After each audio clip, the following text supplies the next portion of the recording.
All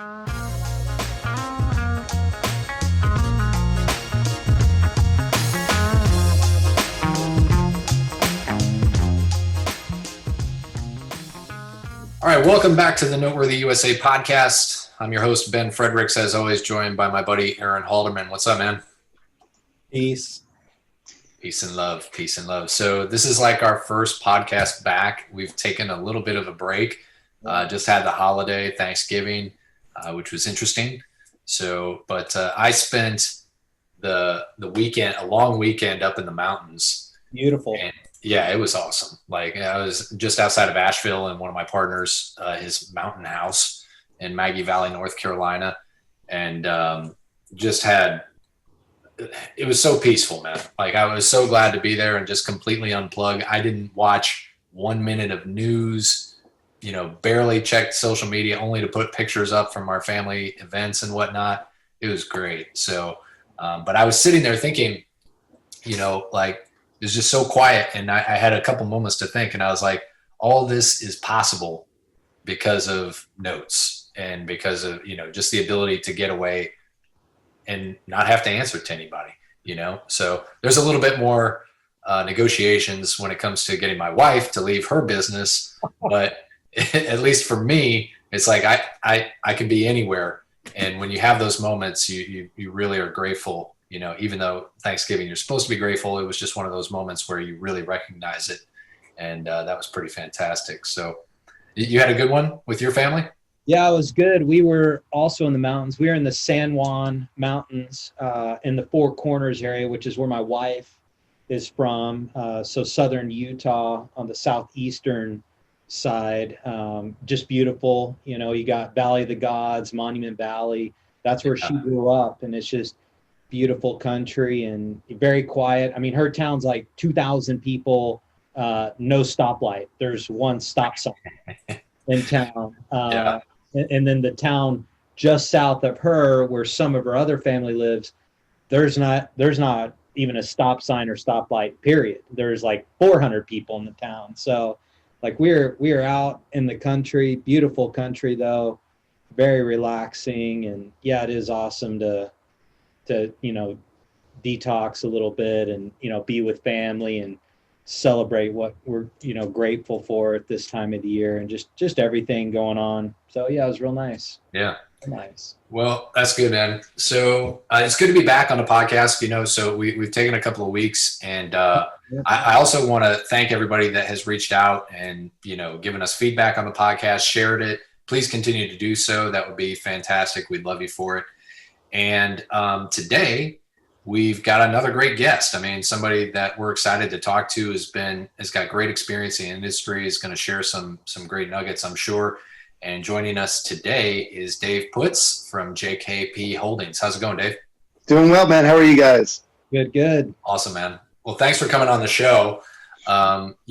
We've had a kind of a full scope of different types of investors, people that are just investing by themselves up to people that are running $100 million a year fund and, everything in between. So, and it's great to really kind of get all of that insight from different spectrums of the business. So why don't we start off, in case our audience does not know who you are, maybe share a little bit about yourself and how you got into this business. Awesome, guys. Well, thank you again for letting me come on here. I started back in 2010, where I was helping a friend of mine kind of get into things. What I learned was just to kind of evaluate properties and dive into things and get neighborhoods and getting out of my rental household mindset of buying outside my comfort level. I started learning about this thing through short sale ideas and couldn't wrap my head around the flip side of this. I eventually did. Over those 2 years working under a good friend of mine, Jack Kirby, and his large fund, I learned how to do the business that way. I started doing handhold deals with him and learning the different parts of things in a unique fashion. I learned how to do in the bigger scale, but also at the smaller scale, how to evaluate deals and what the exit strategies were going to happen and how to process things and what worked, what didn't work. It also allowed me to pick brains of many, many people in the space and just rub elbows with some of the people that we all look up to. I got into it doing that in about 2012. After about 2 years of just evaluating assets, I said I wanted to do this for myself. I went out, I bought my first couple loans, and stumbled. I fell. I learned. But it was good time. I enjoyed it. I got out of my rentals, just the headache of them. Something just didn't work for me. And when I found with notes, it gave me the ability to get into it and be in real estate without that being a landlord. Yep. When I got into understanding the nuances, I learned there was a lot to do with legal. When I had to do with legal, I was very nervous, to be honest, at first, because I thought talking to attorneys was scary. And then I came to find out that it's just like you and I who know nothing about the investment side of this. So then I started branching out and learning about servicers and resources and collateral management companies, and just kind of stumbled my way through the process, all while buying loans at great prices back then. Yeah. In about 2013, 2014, I was at a conference with a few friends, and I started showing some of the stuff that I have, tools that I started creating myself. I'm a computer guy. I'm a tech guy. And not that I'm a great programmer or any of that kind of stuff, but if I didn't understand something, I went ahead and asked for help and reached out to places like Upwork and found coders to help me do what I wanted to get done. And I found a lot of people in the space don't have the tools. And if they do have tools, they're buying it from somebody else and they can't control it. Where I was creating my own stuff that fit for me. To do it my way, did it the way I thought it should be done. And I started automating a lot of the stuff I did. So I was able to get a list of assets, tape of assets, and evaluate it in a very quick process time without using the good old faithful stair-step buying methodology, where I was actually analyzing deals in a calculation fast-track method without losing a lot of the aspects of formally going down and breaking down the asset. Our calculators grew up, and our coding to grab data became more and more automated and straight line, and resources were added to it. And then as I grew that into it, I also grew into social media and talking to others. For me, I like helping people. And I found myself wanting to help people, ask questions, and see where my strengths could help somebody else, where their strengths could help me. So that's how I got started. Dave, do you look back on that time when you first got started? I'm just curious because I know I do as well. Sometimes you look back on it, and you're like, oh my God, this was like, you mentioned that you stumbled, right? So, yeah. But I think there's a lot of romanticism in that. Like when you first start out, you look back on those hard times, like, and you're like, oh my God, you wouldn't trade them for the world because one, they give you so much experience, but you start to see the progression of like where you are versus where you were. Yeah. And you said something there that was interesting to me, where you talk about how you had basically this map of your mentor showing you this way to do it. And then you started being a bit of a magician and, getting a level of artistry to it where you want to add these different things that make it a smoother process for you. Can you talk a little bit about what those systems were that started to make it easier on your business? Sure. So what we found was that the information on these tapes were limited to what the seller was willing to provide to me. And I would, manually go through some of these processes and find out what I could in a manual process. And I said, this is kind of ridiculous to do, where if I'm going to, say, Zillow and getting data, and like I was doing at the fund, putting in bedrooms, bathrooms, square footage, and then if I miss a zero, it just gets crazy. It's like being a teenager and screwing up. So what I found myself doing is saying, okay, I got to find a way into doing scraping information and getting information. And what that allowed me to do is not only do it quicker, but be more efficient with the information and making sure the information is correct. Now, I can't promise the information I get from the system sources is correct, but I know that there won't be human error. It's quicker, it's reliable, I can do it over and over and over again. which attracted me because now I could take a tape of information, get the data put into one system, and then go into a space where I have a calculator that I just take the information, map it, and it will automatically plug into the spots in the calculator, and I can produce, I could run through 50 addresses in a few minutes and have a deal sheet for each individual address. And what we started doing is start perfecting the calculator to the point where we're doing it calculations incorrectly because I wasn't a math guy. My financial abilities were limited, and saying, oh, what's this IRR stuff and XIRR and yield, and why would I use this in this situation, and kind of testing it and picking brains of people smarter than me. And I found myself developing the calculator to reverse formulas, such as instead of bidding it based on a percentage of BPO or UPB, we're actually flipping and saying, okay, what return do I need in these scenarios for every exit strategy to make it work for us? And then whatever percentage of UPB or BPO it is versus going the other way and saying, hey, I'm going to bid 60% of BPO or UPB, whichever's lower. And then when I go down and go, oh, my return's low, let me turn it down a little bit more. And I found myself constantly adjusting it. And then I wake up call saying, I'm doing this over and over and over again, getting to a return I need. Why don't I just start with the return in mind? So I flipped my calculator on its back and said, reverse this whole thing. Let's bid everything with the return for every exit strategy that I'm looking at, and saying, okay, what's the worst case scenario for every exit strategy, and what return do I need? And when I have that, I then go ahead and kill it, right? And I say, this is not what I want. This is not what I need. So when I flipped over to doing a return-based calculator, it really flipped everything up. And I now can process loans by getting the data I need for the loans, even including the sellers, sometimes their phone numbers, the borrower's phone numbers and email addresses. So that's almost skip tracing my future stuff. And then I also went into and grabbed agents for local, not typical real estate agents, but real estate agents who are REO experienced, and capturing their information and storing it. I then processed that and said, okay, if I get a deal from these tapes, process it, got my bid number, got it accepted. Now I'm going to email 10 agents who are local if I don't have an agent, and they're REO experienced. They know how to do this stuff. They understand bank stuff. And I email them with bullet points. And then what happens is those 10 agents, 2 or 3 respond. I look for general information. I'm not looking for a BPO. I'm looking for pictures and some data that helps me understand. Because I don't trust their full value, but I want to get some kind of information from them. And I found myself getting that information. Where are you finding those experienced REO agents? What's your process for some of the newer listeners out there that are less experienced?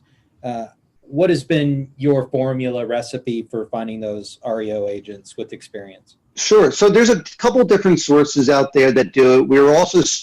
We're scraping Zillow also at times for any agent who listed a property with bank-owned REO or whatever, so you can get their information.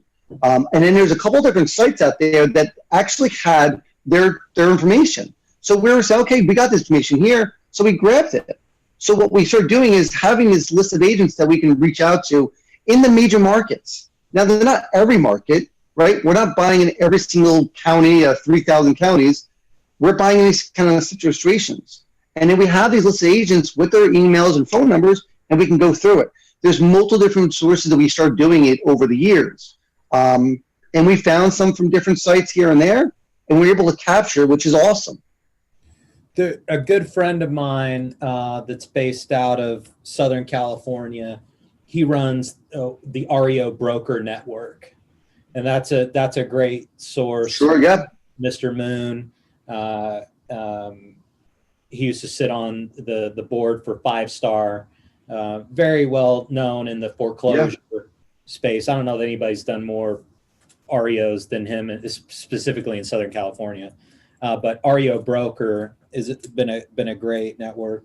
I want to switch gears for a minute real quick and just hit on something, because I think it's important for people, because a lot of people are always trying to figure out like what's next, or I need to expand my network, or who should I be hanging around with? You mentioned a conference that you went to in 2013, 2014, after you got started in 2010, and then a few years later, you got out there and went to a conference. And I want you to talk about that experience, and then also what your experience has been on social media. I know you run a group, and I'd like you to talk about what you get out of it, what other people get out of it, how much of your time it takes, and kind of give some people some context as to why you even do it. Because it's a lot of work. And people are very needy, and there's a lot of takers and not enough givers. They can take and want free. So I'll give it that point. I'll give that point first. One of our resource sheets that we graded, and that you can give up, your agent, your attorney for different states. But the only way to get access to this resource list is you have to provide a resource. Okay. And it forces people to say, listen, I don't care if you name the attorney, everybody else knows. Just give us something, and you get access to this huge Google sheet, and you get all that. So for us, I started to go to conferences, and I didn't think I belonged at first because I was some low man, didn't know much. I only had whatever deals on my plate. And then I realized that I wasn't part of these big training guru programs out there, that I was able to network with these people. But I had the knowledge that I had from what I did in the firm, at the fund, and I had talked to a lot of people on social media. So what I found myself doing is shaking hands with people that I either saw them on Zoom or on whatever social media is back then, and just talking to them. And I found myself going to more of these things. And was it a cost factor? Absolutely cost factor to go to these things. Time away from the family, and my children were real young at the time. Yeah. But what I found was the networking was so powerful. It was like appetite was disaster. I had such a huge appetite for it. Once I've learned that I can shake hands with people that I've heard their names before or saw them before or whatever. And everybody's all one person there. There's no one above you or below you in most of these kind of spaces. So I like that. So what I started doing is going to these conferences. I came home in 2014. I teamed up with Mike Rosica, who was running some very small note group in my local area in Jersey here. And I found myself like, this is pretty cool. I created a Facebook group just for our little private group. That's why it's called East Coast. And what happened was Mike kind of faded off with it, and I started doing Zoom things for my local people, and a few people from Texas or whatever said, hey, can I jump in on that thing? Sure. All of a sudden, the Facebook group blew up. And what I felt that I was getting out of it is I can ask questions to somebody that either may have done one deal or done 100 deals, but because I didn't have the information, I found the information. So it was a source of a two-way street of sharing information, and there's been many times that someone who has never done a deal with me can help me out. Whereas, hey, listen, I'm struggling with this insurance situation. Well, guess what? I'm an insurance, broker. I can actually answer that question. Can you share information about notes with me? And bartering happened quickly. So the ability to share information, help each other in a small space like this was amazing. Running the group is something about helping others because I like getting it back. I like to help back, but I also learned myself is when I see someone make mistakes with stuff like this, it cringes me to say, why'd you do it that way? Like, well, somebody told me, and I say, I'm going to tell you my experience that doesn't always work. I'm not the 100% right all the time, but I'm going to tell you my experience why that I don't agree with that.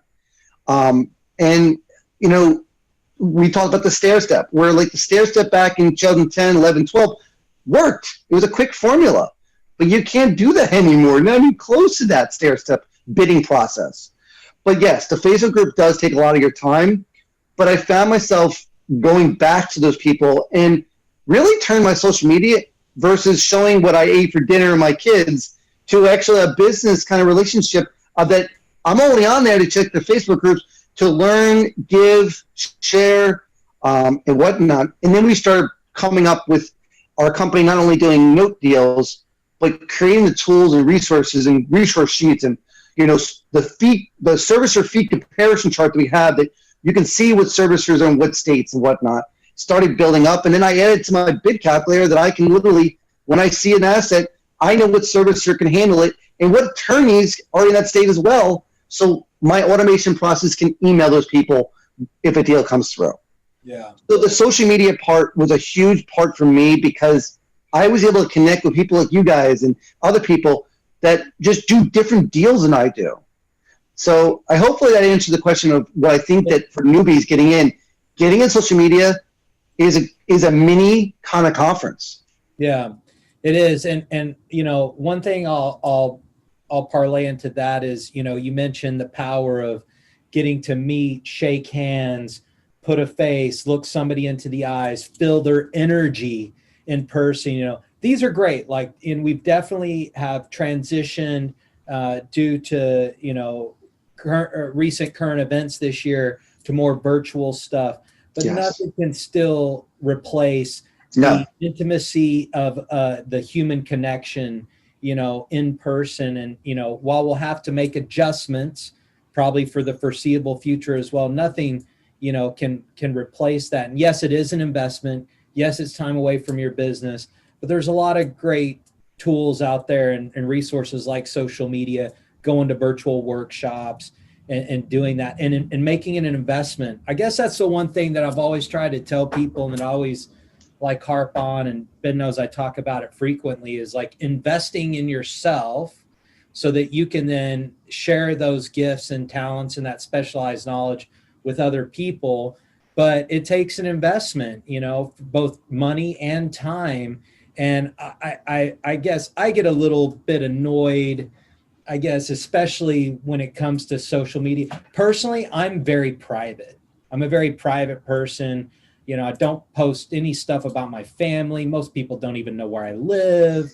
And, you know, I'm nowhere in the realm of Joe Rogan, although I do love Joe Rogan. It's like no one can find his new home in Austin, Texas, right? You know, it's like, well, he moved to Austin. I'd like to see that. No one knows. But the point I'm making is that, you know, everything isn't free. Everything isn't free. It takes some time and money. But I'm going to add to that.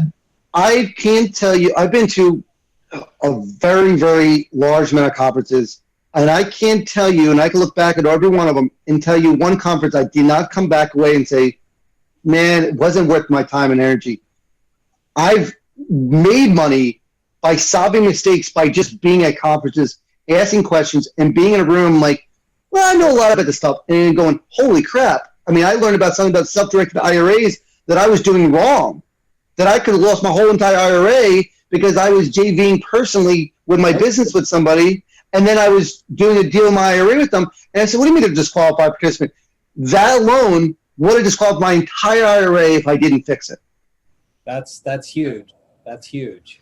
But those conferences too, like at least this was for me, like when I first started going and learning the business, there was a lot of like imposter syndrome. Like, I really should not be here. I don't know what the hell these people are talking about, what they're doing, you know, but when you get yourself in those uncomfortable positions, I think that's where the real growth can happen. Yes. And, you know, you get an opportunity to meet somebody and you're like, wow, I had no idea these things were possible. And you're right. You can take away so much just by putting yourself out there. And we do kind of miss that today. Like, you know, we're going to have an event here shortly, and it's not going to be as interactive. Like if you can go talk to them after their presentation and be like, you know, you mentioned this, this, and this, what if I did this? And you get that input, you know, that instantaneous input there, and a relationship that you can continue to foster down the road. So, and I've met some of the best people in the space by sitting next to them and just shaking hands and like, hey, what do you do? What do you do? And all of a sudden it's like, oh, I can help with that. Hey, you know, and all of a sudden the bartering happens immediately. You sit down for lunch, you start talking, and you're like, crap, if I didn't come here, we would never have spoken. Yeah. And what I found was people were so generous. Like, you know, if you told them that you're brand new, it's almost like, oh my goodness, all right, come sit down, let's talk, you know? So, and that's so nice. Like there's a lot of industries and a lot of things that I've been involved in my life where there's none of that. So competition's big. So everywhere else. Do you feel like, I feel specifically, and maybe it's just me, but hopefully y'all agree, you know, to your point, Ben, a lot of other industries, specifically like real estate, I feel the note space is it comes from a place of abundance and sharing and giving more so than other niches of creative financing or alternative investing, like tax liens, Yeah. not to throw them in under the bus or, or they're just more competitive. We're more cooperative. It's like, listen, it's if you get the deal or I get the deal, I'm like, oh man, what I miss? It's very friendly, which is the flip side. If you mess up in the space, people know too. But if you're there, and I think that's the most common thing I've heard over my 10 years doing this, is that this space is like a family. It's very small, and I agree with them. And I think that we get hurt by family and we get helped by family. Sometimes like, oh man, I can't believe that person did that. And I think at the end of the day is, we go to social media, we go to conferences, and you get around the 15 people you talk to the most, and you just start talking, and it's shop talk, like your coworkers almost. Yeah. And that feeling has been there since I began, when I met like Joe Downs back in 2010, going, who's this guy, Do you think part of it is because there is quite a bit more of an analytical and number skill set that you need to learn. Some of it may already come natural to some people. That's why we find a lot of engineers, computer scientists, people from, a science background or math background. They're like, or engineering, I really love notes, because they're a little bit more analytical. And as a result, I find that if you want to be a little stereotypically, kind of sometimes a little bit more awkward, maybe not quite as like, they weren't like Mr. and Mrs. Popular necessarily, but. You talking about me right now? I like it. Exactly. Yeah. So you find this group and you're like, hey, they're just like me. Yeah. Yeah. I was super nerdy growing up, like really nerdy. I did math and science meets. I was on the debate team. I was a thespian. I found with this space is that when you get around people like this, there's so many little niches and little corners of the deal that you like. We don't like any assets above 50 grand. Well, someone goes, well, I love the 40 to 60 CFDs. I don't like it. And we're both in the same space, but we're completely different areas. Where someone goes, hey, I buy non-performing seconds. Well, I won't touch those, right? Or, hey, listen, I only like performers. Or, hey, there's partials? What's this partial? There's so many different areas of notes that I don't think everyone overlaps all the time. And I think that's where helpful nature comes. And the fact there's this entire country where real estate is typically where you're at. Where if you're going to go invest in Jersey, you're competitive because someone could steal that deal. Yeah. Dave, why don't you talk to us about some of the things that you're working on and why you're working on them, and then some of the pivots or challenges that you've had to face or change as well. Why don't you so what we've been working on more recently is we've over the 10 years we've heard, starting with our new series we just put out, common questions investors have, and things that we just found people don't learn wherever they go for trainings. Like the difference between a mortgage and a note. Most people don't even know the difference between those. And we just put together a beginner series we just launched. And it was just to help people, and it's very inexpensive. It's just about getting the basics down. And because of the questions I've heard over the years, it was like, okay, guys, we keep hearing the same questions. Let me give you a full answer, not a Facebook or social media or whatever answer. Let me give a full breakdown of what my thoughts were. We did that recently. We also came out with our portal where you can automate your data. Is there still struggle with that? Yes. Not every property gets on there. But we launched that. And we're debating right now if we're going to actually keep it public. We want to make sure people want it. If not, we'll keep it internal and just use it for ourselves. But I think the problem is people either want things for free or if they don't feel the tool is going to work for what they want. Or they do it themselves, which I find myself kind of shocked by, because when you do things yourself and manually, there's so much error. We're also just coming out with our bid calculator, which will be not the super complex one we use internally, but it's a very dumbed down one where you can put a couple of variables in there, you put in the information about the tape, you have to map it, and it'll literally give you the bid number, what you think, what you should bid based on everything you're looking for. And it takes that question away from you. It doesn't have our formulas in it and all that stuff, but it's kind of a stepping stone because we'd like to get into a point where we're putting on our portal and you can expedite the whole process. Get your information, get your data, process your bid, then go to email, shoot your email to these agents, and literally capture everything in one house. At the same time, have somewhere to go turn to do a one central area for note investing talking. Where we have some future plans of doing some county scraping for mortgages and doing some seller finance stuff. Using automation, using tools, using our Google products. What we found more recently is that a lot of people get in the space and are out within a year. Why do you think that is? Combination of the space is confusing. Either people tell you to get out or they tell you to jump in. Both are not so nice because it is confusing, can get scary. But the resources in this group is really, really good. But I also think that people just, when they get into a deal, it gets overwhelming for them and they just burn out. Or they get scared. We've bought some deals off people like that. But I think that a lot of investors, there's been a cycle of people. And I'm not big on that because I like to know somebody. I like to get to interact with them and talk to my wife about them. Like, oh, I was talking. And it becomes a weird situation when you see a new person jump in. I think that new investors get nervous, get scared because of all the complexities of this. It's not just real estate. Where do you think a new person has to start? What's been your experience? If somebody came to you, Dave, and they're like, I want to get going with notes, what do you say? First, if you can get a performer under your belt, even a low return, just get it, or get a partial, just starting out, learn the transferring, learn the servicing situation, learn the boarding process, learn reviewing collateral in a situation that's a safe deal, quote unquote safe. And then one of the videos we put together is mentoring.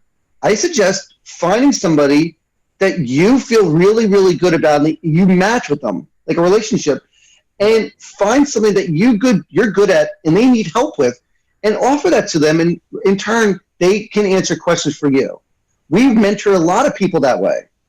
I will say this, like I do agree with both of those comments, both on, you got to do your first deal. Like do a deal and go through the whole process. Yes. I recorded some stuff with Kevin Shortell a couple of years ago, and we went through the whole deal of, doing the due diligence, reviewing the collateral, to the acquisition, to the funding of it, to the transferring of it, to the boarding of it for the servicing, to then getting our first payment in. Yay! Yep. Everything to show people like there's a lot of steps. And you don't get all that unless you do a deal. And then you mentioned mentoring. Yes, that's the beauty of it. Again, going back to the investing in yourself. If you're going to do this, like you need a coach or somebody to help you with. And more often you're going to have to pay them to do it because their time is valuable. It's like no different if you need legal help. You don't get that for free. You got to pay your attorney to do the docs. And so the beauty of it is there are some people out there that's their passion and their skill set. I will say this, don't go get somebody that really doesn't want to do it and make them do it because they got a bunch of experience and you think they'll be great. They may be a real crappy teacher. But I tell people too is talk to other investors about the person you're matching up with, right? If you talk to the investor and go, whoa, you talk to a handful of people that you like and say, and that person doesn't have to be at the top of their level. They don't have to be doing a $100 million fund. Yeah. They just have to do a few deals more than you have. So they can kind of say, hey, watch out for this. Hey, I had that problem. I had this problem. So I think that people get tripped up in this, and they're afraid to ask for help sometimes. They're afraid to get started because they feel like they're on their own. I think you should jump in, but with somebody next to you. It doesn't have to be an attorney. It doesn't have to be someone doing a million deals. Just someone else who's been doing it. I always tell people to veer away from JVing. Joint venturing is dangerous. You can get fined for it. If you don't do it correctly, it's a dangerous ballpark because it can be seen as raising funds, right? That whole conversation. And we know somebody who's been fined for joint venturing and neither one cared about it and then it just happened. So I think that, there's tons of webinars. We've done a million webinars. Watch webinars. Find things out. Learn things. We've learned things. Forced place insurance has 2 different policies for notes. Never knew that until I got in a bad situation. And then I reached out to my colleagues and said, hey, anyone know about this? And they didn't know about it. What are they? So there's on the spot, it's 2 different ones. It's occurrence-based and can't remember the other one. Holy crap. It's basically, I'll give you the differences. One ends when the deal transfers out and you can never file a claim on it, ever. The other one, you can file a claim after sale of the note. So there's occurrence-based and there's another one. I forget what it is. But we got a situation where we bought a note knowing the time that the incident happened. I'm getting ready to file the claim, and my insurance company and the insurance company of the seller were exactly the same company, and they said I could not file a claim. That policy terminated. You cannot do anything about it. Ooh. When I bought the loan. So I literally had to sell the property as is, where I could have made 60 grand. I ended up losing like 30. So learning process. So I think that beginners, as much as we say be careful, get in, network. There's tons of resources. Yeah. I don't know everything. Not everyone in the space knows everything. Just branch out and talk to other people. I think there's a difference between being nervous or not being ready or being careful and just you got to do a deal. Like the experience of doing that is going to be your best education. Yes. It's going to be your best education. Yeah. Because when you look at a collateral file and you're like, oh, what's this? And you're like, learn what that means. What does an assignment or lines look like? And ask questions and look through it. Yeah, it may be confusing. You probably bought your own house and saw a mortgage agreement, but just look through it. See where things where's the interest rate match up with the tape data? And just do an experiment with stuff. There's a million places you could buy notes. We have a little over 100 notes that we are selling that we either ours or colleagues of ours that looking to sell. And we do it for 2 reasons, right? We give a space that people can connect with us and we can connect with them, but also gives a space for people who want to sell a loan can let us look at it and sell it to a bunch of people in the space as well. So I think that for beginners, it's a struggle. But I think that when you get into tools like some of our tools, I think are great because the big calculator, as we both know, is overwhelming, scary. A lot of people want to skip it because, I don't know what expenses are involved. I don't know the state foreclosure timelines. And as much as I hate telling people I'm going to give you a calculator that works for you because you don't know how to use it, people are buying things and not doing everything they need to get included. Look at the annual taxes to know the fact that during your foreclosure, you're going to have to pay for that. Looking at the foreclosure costs, not just the legal fees, but the auction fees and court fees. And I got to the point where I couldn't do it anymore hearing people saying I didn't realize the taxes should be included. So that's why we put out the calculator to help people.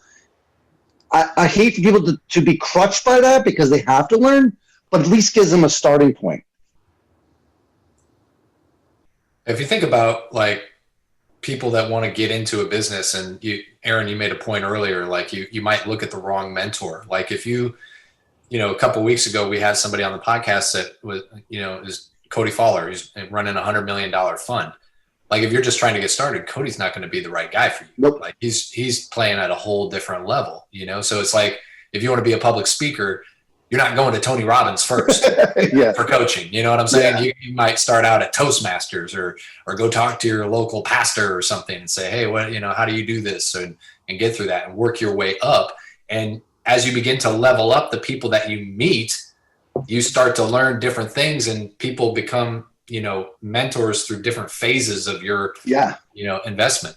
So I give you, we have in our Facebook group, we have a very good resource sheet of those who've given their information of where they live at. Find someone who lives near you and take them a coffee. I guess not right now, but hey, listen, can I help you with a task you need to get done? Oh, I'm a marketer. I'll help you with the marketing. We both live in XYZ city. Find people local, but we also use that as a way to, if I have a deal in your backyard, hey, I got a deal that lives 3 blocks away from you. Can I pick your brain about that? And those kind of things, you find your mentor by finding people who have some kind of connection with you. And that's why we created that resource sheet of other investors, where they live, so that you can connect with people. Maybe there's 10 people in your city and you didn't know that. And you have something in common to start off with, and it's not so scary. So I'm going to make a comment on the local thing, because I think it's important, and I think kind of all roads lead back to this as well. Most people, before they get into note investing, they typically have done some sort of real estate deal. You know, Yep. I think we can agree on that. And typically that real estate deal is in their backyard. Yes. When it comes to notes and all the tools and resources we have, we can do that nationwide. But I will say this, it can be overwhelming. So what I find, because every state's different, has different legislation, you have to have typically different vendor relationships, different strategic partners in those areas. So what I find is, find a handful of areas, handful of states, specific cities, and learn those and maybe do that. Yes. When I first did it, we had hundreds of notes in like 30 different states. Like, man, what little hair I did have then was gone shortly after that. And so, and there's nothing wrong with that. I get a little annoyed to be like, oh, you can do this anywhere in any state or whatever. I was like, yeah, you can. But like, is that really what you should be doing? What if you just picked a couple states or maybe close by you and dialed in on that? Because you got to learn the legislation, the licensing. You got to build your power team of resources in those areas. So does it make sense for you, one person, to manage 20 different states? No. With a dozen notes? I doubt it. And I think that most people who have gotten to this space, who's done deals, typically buy in the same area. You kind of say, well, the deal may not be great. Hey, listen, we have a great contractor there. That this thing goes REO, we're not even going to worry about that, because once you get into a deal where there is a problem and you've got REO and you're like, I have to find somebody, I have to trust somebody in, wherever.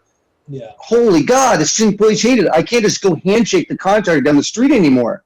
And get, like you said, local. So what happens is you start finding out people and you get burnt until you find somebody. And you will do another deal in that backyard because you know your agent, you know your contractor, and you feel more comfortable. You're absolutely right. Yeah.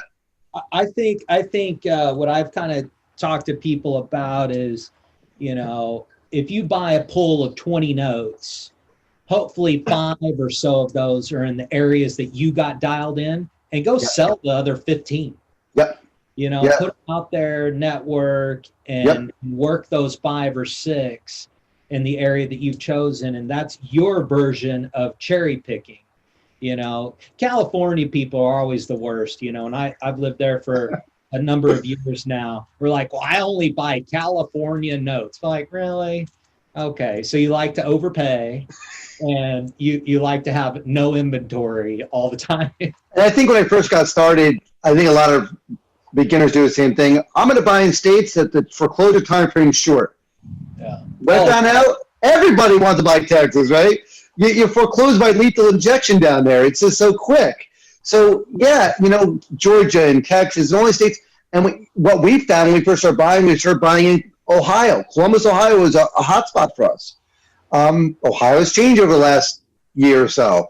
We're starting to pull away from Ohio. But that's another problem we've had recently, the time frame. Before COVID, there was time frame issues with places like in Ohio. Yeah. These are taking 6 months to record, even pre-COVID. So we pull ourselves away from those situations. But yeah, we were dialing in on states that we were starting out with, like, hey, we're only buying Texas because it's quick and easy. So hey, how can we price something out that no one else is buying in a state that no one else likes, because we can find something fine-tuned here, that we can find situations. I love to buy in Jersey if we can get a situation, because it takes 6 months to foreclose if it's abandoned. Yeah. That tool we know about, that other investors say, well, I'm going to avoid Jersey. yeah, we have high taxes, right? But the property values are high. Yeah. Yeah, absolutely agree with you. Focus in, find the areas you like. Everyone liked Florida for the longest time.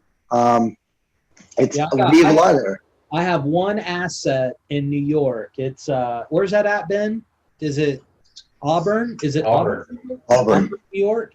At least up north. It's abandoned. It's vacant. I think Ben just put it out there to sell. I've had it for a while, but yeah, the taxes have added up. They're high and significant, but the land alone, you could demo the house and do something else on. But it's it's a big lot, and all the homes are 200K plus, and they're just really nice homes. And there's about 20K in taxes on it, and we don't have it for sale that much. But yes, to your point, if you know that area, you know what it is. The values always go up, and what you're dealing with. So, and I think that if you can develop not even only your working network, but also your structure, your tools, your system, you're going to get more value out of it. And talk to other investors about their systems.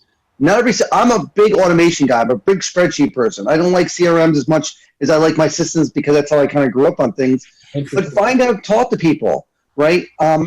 You don't need to go balls to the wall and get all these different products out there and spend fortunes on systems when you're not even sure how you're going to function. Yeah. Or who you're to partner with. I got to get Podio. Yeah. Step 1, I got to get Podio. Step 2, I got to get an email system. Like, how about you just buy a damn note? Get your Gmail going. Get your situation. Get your spreadsheet. We use Trello, right? Trello for the test.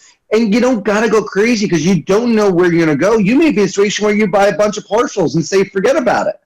And you just park them. So true. Yeah. Systems are an interesting thing because and I fell into this trap early on where you okay, I got to get a system for this and a system for that and a system for this. And you should have one system at a time until it's perfected, until you start building the next system. And that's a hard lesson to learn. A lot of people make that mistake early on because they it's shiny object syndrome, especially when you're any kind of entrepreneur. There's always, at least for me, maybe it's my YouTube algorithm, I don't know, but there's always a system commercial that comes up, and I'm like, they're listening to me. They know what I do. So big brother going on. Yeah. So, well, Dave, thanks so much for coming on the podcast. No problem. You've obviously got a Facebook group. How can people connect with you in that? So you can definitely go to Facebook. We have a Facebook page with the East Coast Distress Note Investing Facebook group, JKP Holdings on Facebook. You can go to our website, jkpholdings.com. And we have a bunch of, like I said, our asset list. We have our portal. We have our big calculator, our beginner series, and a bunch of tools. We have a bunch of resource sheets, too, for attorneys and stuff like that. Just get involved. Get on our website. Get on our Facebook page. Connect with us. Our phone numbers, our email addresses. Best way to do is shoot us an email. We get a lot of information coming through, but it's our best way to filter things out. If you have questions about spreadsheets, reach out to us. We're great with those. But just get in, reach out, and say hello. Beautiful.